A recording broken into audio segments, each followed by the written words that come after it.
कुर्सी फेरिए तर जनताको पीडा फेरिएन। सम्माननीय सभामुख महोदय, कुर्सी फेरिनु सरकार फेरिनु महत्त्वपूर्ण कुरा रहेनछ। महत्त्वपूर्ण कुरा जनताको जीवन फेरिनु पर्ने रहेछ।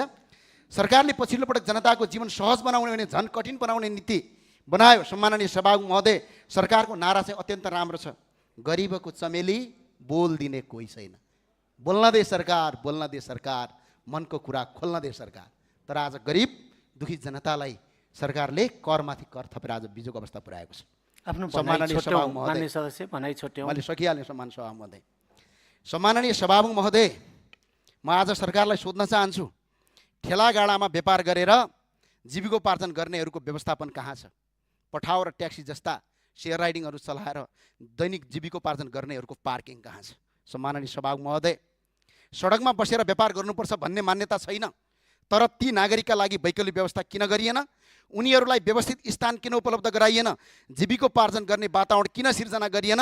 यही प्रश्नको जवाफ यो सरकारलाई जनतालाई दिनुपर्छ। सम्माननीय सभामुख महोदय, यो सरकारलाई 100 दिनमै सबै काम पुरा गर भन्न खोजेको होइन मैले, तर कम्तीमा जनतालाई मार्ने होइन बचाउने नीति ल्याउनुपर्छ।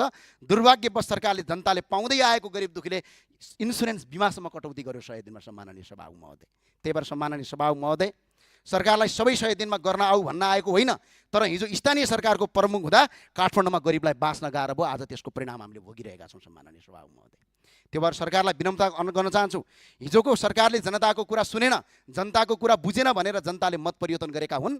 तर जनताको कुरा सुने जस्तो गर्नुहुन्छ, देखे जस्तो गर्नुहुन्छ, युट्युबमा भिडियो आउँछ, टेलिभिजनमा इन्टरभ्यू आउँछ, तर कन्टेन्ट बनाइन्छ, लाइक कमाइन्छ, भ्युज कमाइन्छ, तर जनताको जीवन बचाइँदैन। आज कर्णालीमा पनि एउटा हेलिकप्टर नपठाएर मान्छेहरूको मृत्यु भयो। आज पनि एउटा उद्धार नगरेर आज मान्छे एउटा गणेश नेपालीको आज मृत्यु भएको छ। त्यही भएर सम्माननीय सभामुख महोदय, आज यदि गणेश नेपाली जीवित हुनुहुन्थ्यो, यदि सरकारले बेलामा उद्धार गरेको भए, गरिबको चमेली बोल दिने कोही छैन, मलाई बोल्न दे सरकार, मनको कुरा खोल्न दे सरकार भन्ने सरकारलाई गरिब दुखी जनताको आँसु पुछिदे सरकार भन्छु। धन्यवाद। जय राष्ट्रवाद, जय नेपाल।